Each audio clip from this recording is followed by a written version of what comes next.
아, 전에 어느 글에서 우리 예수님을 가리켜서 굉장한 이야기꾼이다라는 그런 내용의 글을 읽어본 적이 있었는데 참 맞는 말이라고 생각이 듭니다. 우리 예수님께서는 수없이 많은 주옥 같은 그런 이야기들과 또 비유들을 통해서 우리 하나님 나라의 진수를 우리에게 가르쳐주고 계십니다. 그런데 예수님께서 전해 주시는 이런 정말 주옥과 같은 많은 이야기들과 이 비유들 중에서 그래도 가장 돋보이는 그런 이야기가 있다고 하면 우리가 잘 알고 있는 탕자의 비유에 대한 이야기가 아닌가 이렇게 생각을 하게 되는데, 여러분 우리가 잘 알고 있는 찰스 디킨슨이라고 하는 영국의 아주 유명한 작가가 있지 않습니까?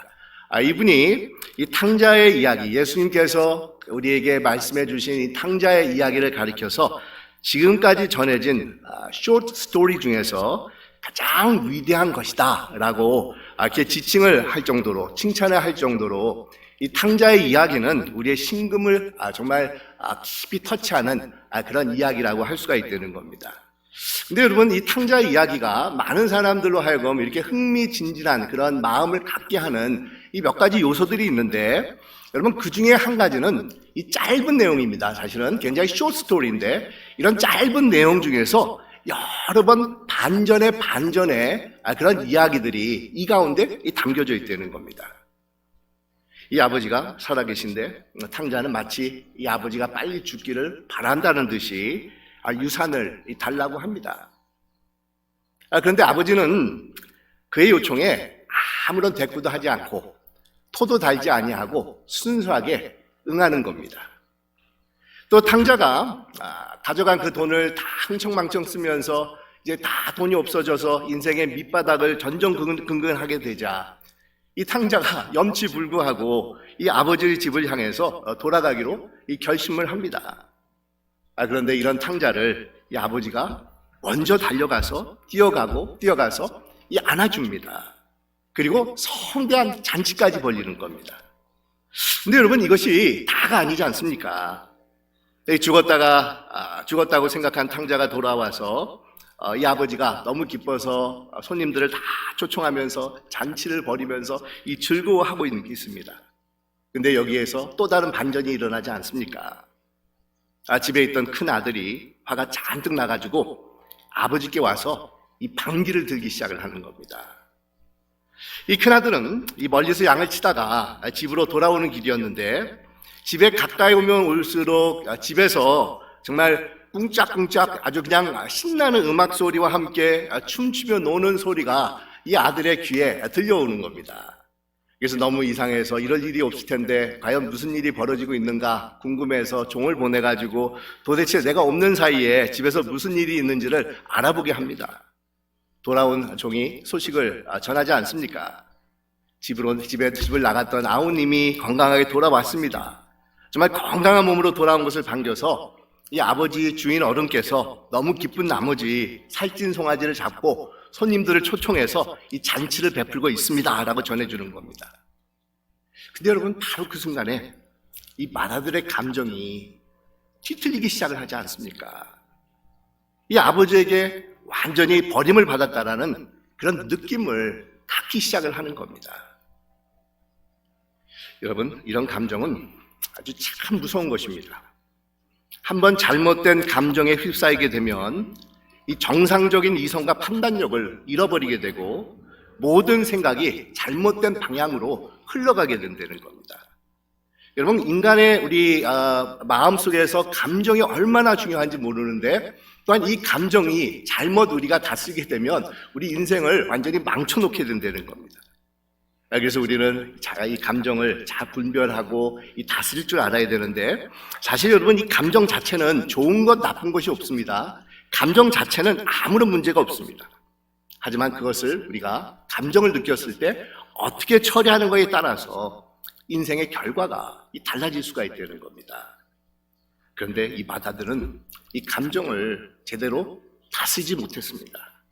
여러 날을 아버지를 위해서 온갖 고생을 다 했는데, 아버지는 재산을 탕진하고 돌아온 이 동생을 위해서 이 잔치를 벌이고 있다니 너무너무 분한 마음이 솟구쳐 올라오면서 이 집 안으로 들어갈 마음이 전혀 생기지 않는 겁니다.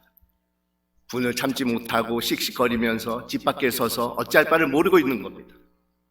주위에 있는 사람들이 집에 들어가서 함께 즐기자고 권을 했지만 그는 오히려 분노하면서 완강하게 이 거부를 합니다. 여러분, 이 원망과 기쁨은 절대로 함께 할 수가 없는 것입니다. 기쁨이 있는 곳에는 원망이 있을 수가 없습니다. 하지만 원망이 있는 곳에 기쁨이 있을 수가 없다는 겁니다.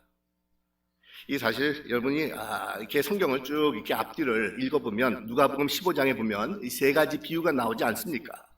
이 첫 번째는 잃어버린 양을 찾는 비유가 나오고 있고, 또 잃어버린 동전을 찾는 두 번째 비유가 나오고 있고, 그리고 나서 예수님께서 탕자의 비유에 대해서 말씀을 해주고 있습니다. 근데 여러분, 이 세 가지 비유가 가지고 있는 공통점들이 있는데 그 중에 한 가지가 있다고 하면 기쁨이라는 겁니다. 기쁨. 잃어버린 한 마리 양을 찾은 목자나 동전 하나를 잃어버렸는데 찾은 여인이나 똑같이 찾아왔을 때 기뻐하면서 자신들의 기쁨에 사람들에게 동참해 주십시오라고 요청을 하고 있다는 겁니다. 마찬가지로 잃어버린 아들을 다시 찾은 아버지는 너무너무 신이 나가지고 잔치를 벌이면서 이 사람들과 함께 기뻐하고 있습니다. 그런데 이 마다들은 전혀 이런 기쁨을 느끼지 못하고 받아들이지 못하고 있습니다. 오히려 뒤틀린 감정에 이끌려서 원망과 불평을 쏟아내고 있는 것입니다. 여러분, 이 마다들이 왜 불평을 하고 있겠습니까? 왜 원망의 마음이 이 아들 마음속에 담겨져 있겠습니까? 우리가 몇 가지 그 이유를 좀 생각을 해볼 수가 있는데, 아마 동생에게 유산을 주어 내보낼 때부터 이 아버지가 불공평하다라는 그런 마음을 가지고 있지 않았을까, 이렇게 우리가 한번 추측해 볼 수가 있습니다. 그의 마음속에 이런 마음이 쌓여 있다가 이 아버지가 잔치를 벌이는 것을 보고는 그 자리에서 불평이 폭발해 버렸을 것이라는 겁니다. 또 한편 마음속으로는 이 동생이 부럽기도 한 그런 마음이 이 자리를 잡고 있을 수도 있습니다.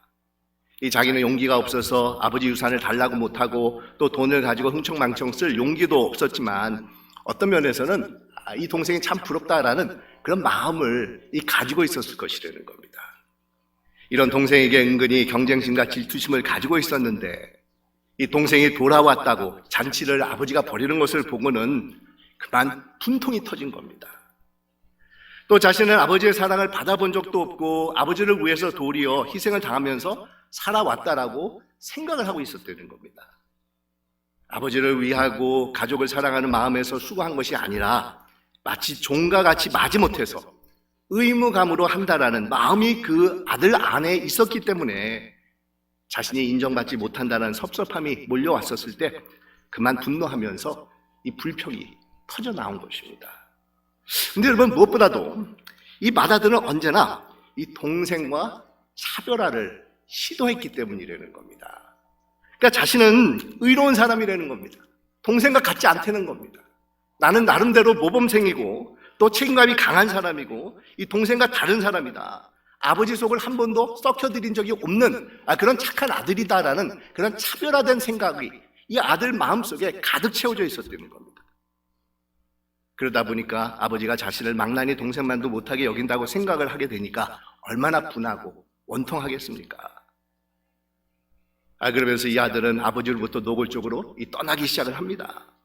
여러분, 참 재밌지 않습니까? 둘째 아들이 돌아오니까 이제는 집에 있던 큰 아들이 떠나간다는 겁니다.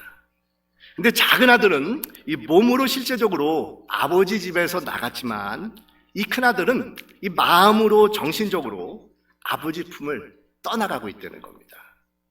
어떻게 보면 더 무서운 타락의 모습이 아닌가, 이렇게 생각도 해볼 수가 있는데, 이 겉으로 보이게 하나님을 떠난 사람은 여러분 그 모습이 다 드러나기 때문에 누가 저건 잘못된 겁니다, 저거는 정말 고쳐야 됩니다라고 지적을 하지 않아도 잘못된 것을 자신이 쉽게 알고 주위 사람들도 쉽게 알고 이 가족들도 금방 알아차리게 된다는 겁니다.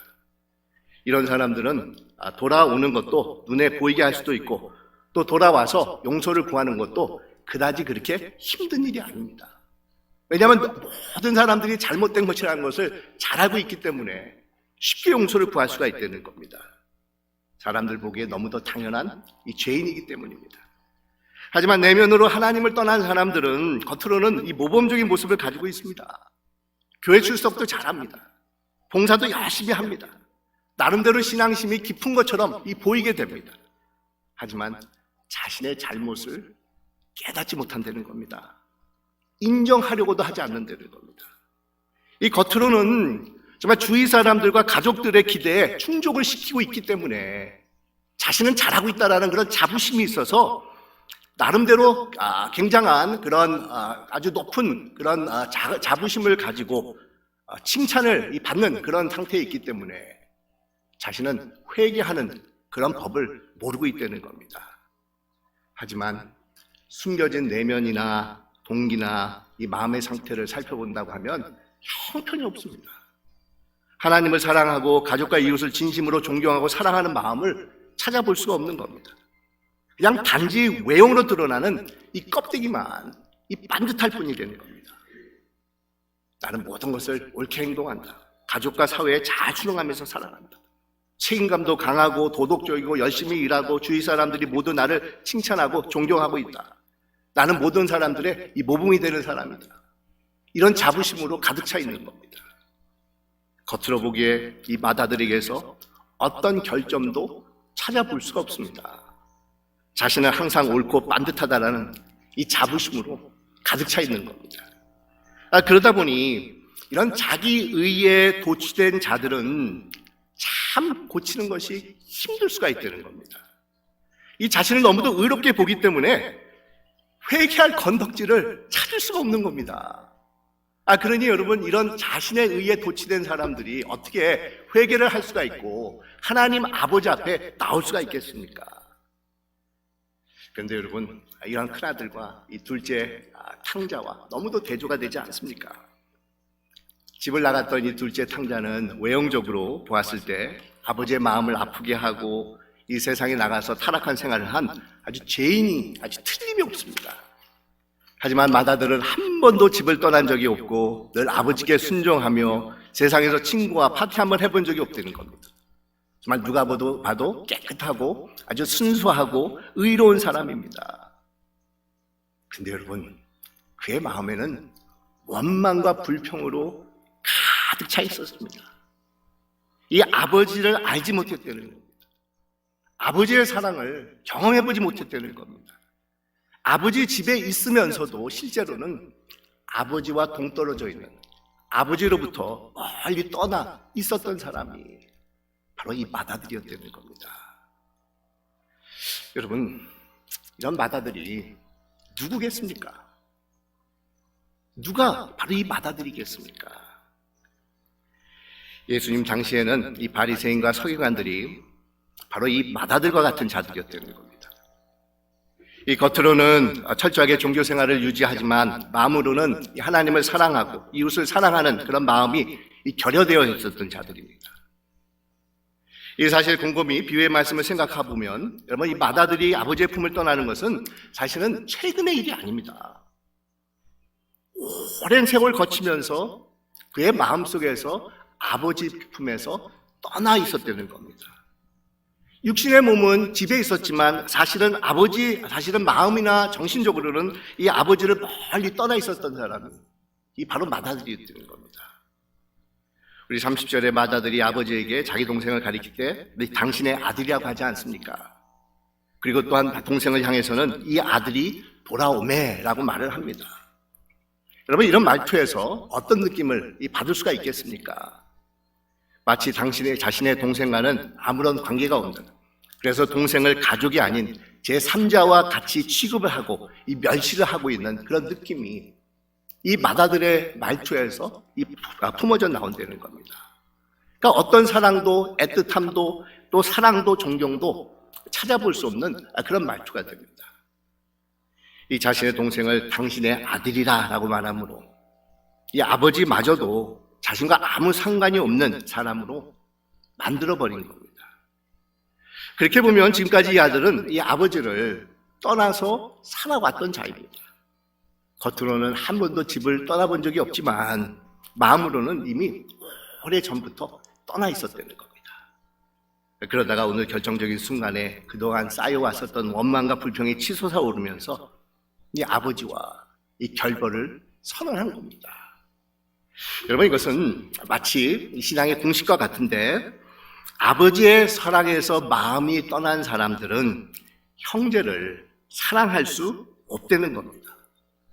형제를 형제로 인정하지 못하고, 자매를 자매로 인정하지 못하고, 사랑하지 못하는 사람은 결국은 하나님의 사랑을 알지 못하고 하나님에게서 떠난 자가 된다는 겁니다.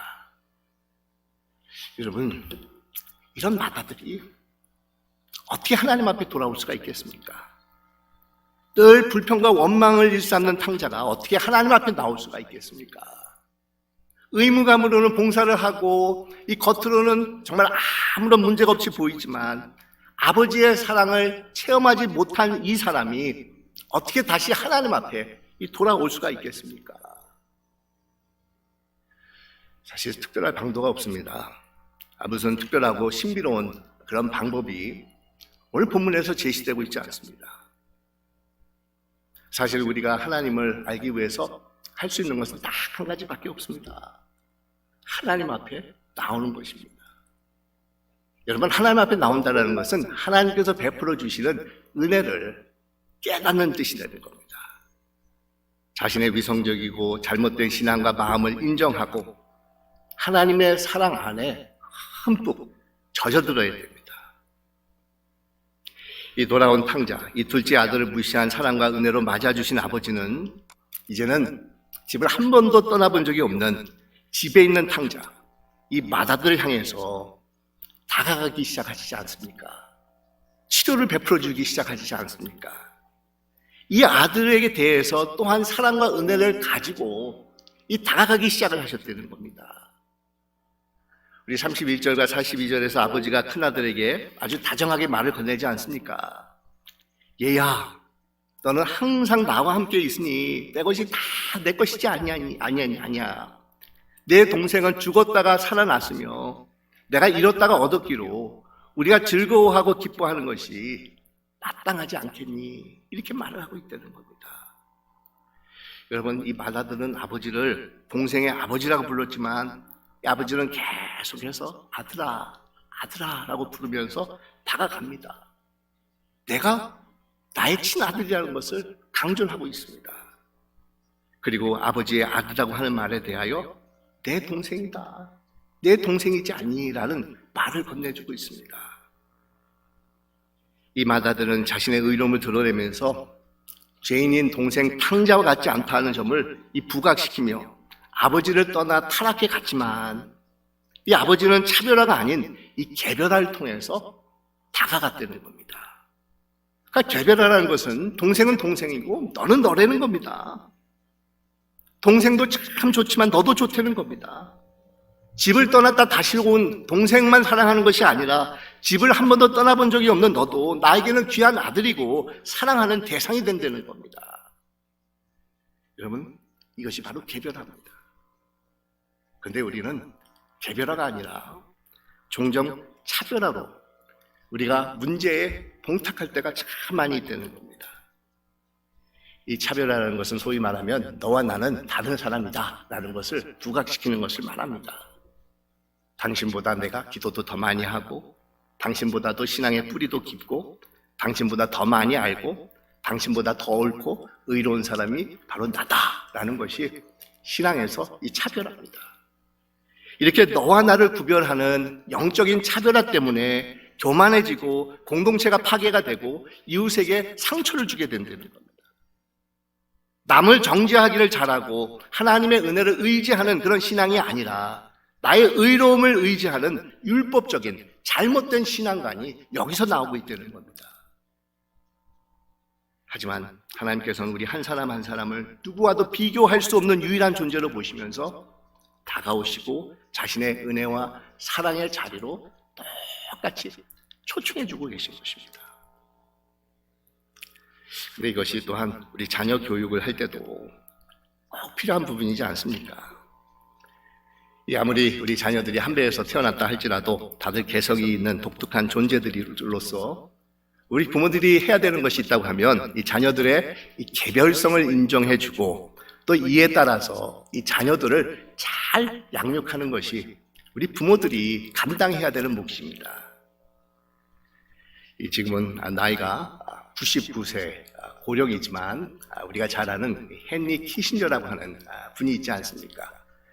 미국에서 이 국무장관으로 이렇게 있으면서 참 유명한 분이신데 얼마 전에 이렇게 보니까 요즘 돌아가는 그런 우크라이나 사태에 대해서 이 99살이 되신 이 고령의 키신저라는 분이 이렇게 톡쇼에 나와서 이렇게 이야기하는 것을 보면서 제가 어떻게 99이 되셨는데 저렇게 할 수가 있을까 깜짝 놀라기도 했었는데, 여러분 이 헨리 키신저에게 월터라고 하는 그런 동생이 있었다고 합니다.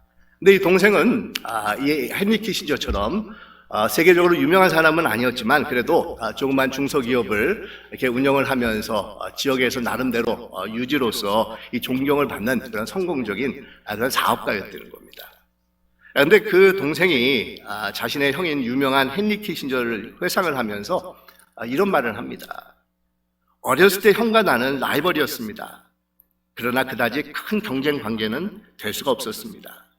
둘의 취향도 다르고 목표했던 것도 다르고 재능이나 성격도 달랐기 때문입니다.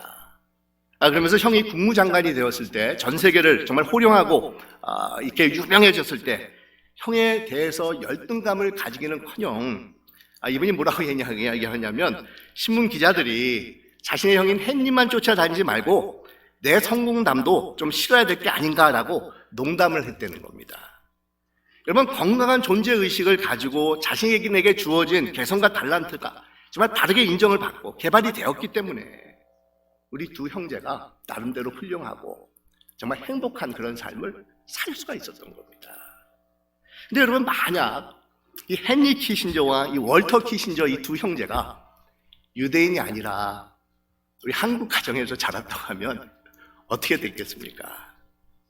아마 모르긴 몰라도 동생 월터는 열등감으로 가득 차 있는 이 문제아가 되지 않았을까 이렇게 생각을 해보게 되는데, 내 형처럼 왜 그렇게 너는 공부를 못하느냐, 형은 그렇게 똑똑하는데 너는 왜 그러느냐 라는 아마 그런 꾸중을 들으면서 책망만 받으면서 이 자랐다고 하면 형제간의 우애도 깨졌을 것이고 또 건강한 인격으로 성장도 하지 못했을 것이라는 겁니다. 여러분 이 부모 교육의 이 정석은 자신들을 비교하거나 차별해서는 안 되는 것이지 않습니까? 자녀 한 사람 한 사람이 지니고 있는 독특한 재능과 개성을 인정하고 각자가 하나님의 자녀로서 확실한 정체성과 정말 건강한 자긍심을 가지고 살아가게 하는 것이 바로 부모의 사명이 되는 겁니다. 여러분, 탕자는 세상의 쾌락을 쫓아서 아버지를 떠나갔지만 이 탕자의 형은 차별화를 통해서 자신의 의로움과 교만 때문에 아버지를 떠나갔다는 겁니다. 근데 이 두 사람 모두가 하나님 앞에서는 탕자가 됩니다.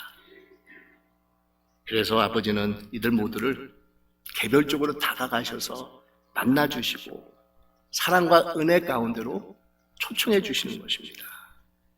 그것이 바로 여러분 탕자의 비유의 이야기입니다. 근데 이 비유가 끝을 맺는 것을 보면 참 애매하게 끝을 맺는 것으로 결론이 지어지는데, 아마 예수님께서 의도적으로 그렇게 하신 것이 아닌가 이렇게 생각을 해보게 됩니다. 우리 예수님께서 이 비유 제일 마지막에 이렇게 말씀을 합니다. 이 내 동생이 죽었다가 살아났으며 내가 잃었다가 얻었기로 우리가 즐거워하고 기뻐하는 것이 마땅하니라. 그러면서 끝을 맺습니다. 근데 여러분 이 말씀은 어떻게 보면 이 초청의 말씀이라고 할 수가 있습니다. 그렇게 원망하고 분노하고 불평을 쏟아놓지 말고 집 밖에만 있지 말고 집 안으로 들어오거라. 함께 들어와서 기쁨으로 잔치에 참여하자꾸나라는 이 초청의 말씀이 바로 이 가운데 포함이 되어 있다는 겁니다. 무사히 살아 돌아온 동생을 위해서 은혜의 잔치를 벌였는데 너도 이 은혜의 잔치로 돌아오거라 하라는 그런 초청의 말씀이 되는 겁니다. 그런데 이 첫째 아들이 여러분 어떻게 했을 것 같습니까? 성경에는 나오고 있지 않습니다. 자신의 원망과 노여움을 풀고 아버지의 초청에 응해서 잔치에 참여하고 기쁨과 감사의 그런 시간을 가지면서 하나님의 은혜를 만끽했겠습니까? 아니면 여전히 자신을 차별화하고 의로움을 내세우면서 이런 망나니 동생을 환영하는 잔치에는 절대로 들어가지 못하겠다라고 이 고집을 부리고 있겠습니까? 하지만 결론은 전혀 이 점에 대해서 말해주지 않고 그냥 오픈 엔딩으로 끝을 맺습니다. 그러니까 결론을 우리 몫으로 남겨두고 있다는 겁니다. 그래서 제가 여러분들에게 한번 물어봅니다. 만약 내가 여러분이 받아들였다고 하면 여러분은 어떤 결정을 내리셨겠습니까? 어떤 결정을 내리셔서 여러분은 반응을 하셨겠습니까? 한 가지, 하나님께서 원하시는 것은 내가 둘째 탕자이든 아니면 집에 있었던 첫째 탕자이든 우리 모두가 잔치에 참여해서 기쁨과 감사로 아버지와 함께 지내는 것을 우리 하나님께서 원하고 계신 것이라는 겁니다. 이를 위해서 개인 한 사람 한 사람의 사정과 상황에 맞춰서 개별적으로 우리를 찾아오시고 은혜의 잔치로 초청해 주시는 분이 바로 우리 하나님이시라는 겁니다. 수치심을 가지고 걸어오는 둘째 탕자에게는 막 달려가서 그를 맞아주시고, 자신의 의로움 때문에 들어가기를 거부하는 첫째 탕자에게는 나와서 같이 들어가자꾸나 달래주시는 분이 바로 우리 하나님이시라는 겁니다. 여러분, 이것이 하나님의 은혜가 된다는 겁니다. 이런 은혜가 오늘날에도 우리에게 똑같이 주어지고 있습니다. 그 은혜가 정말 우리에게 주어져서 우리가 그 은혜 가운데 살아가기를 원하고 계시다는 겁니다. 사랑하는 여러분, 그 은혜의 잔치에 기쁨과 감사로 들어와서 우리 하나님과 함께 동행하는 삶을 살아가기를 원하지 않습니까? 기도하십시다.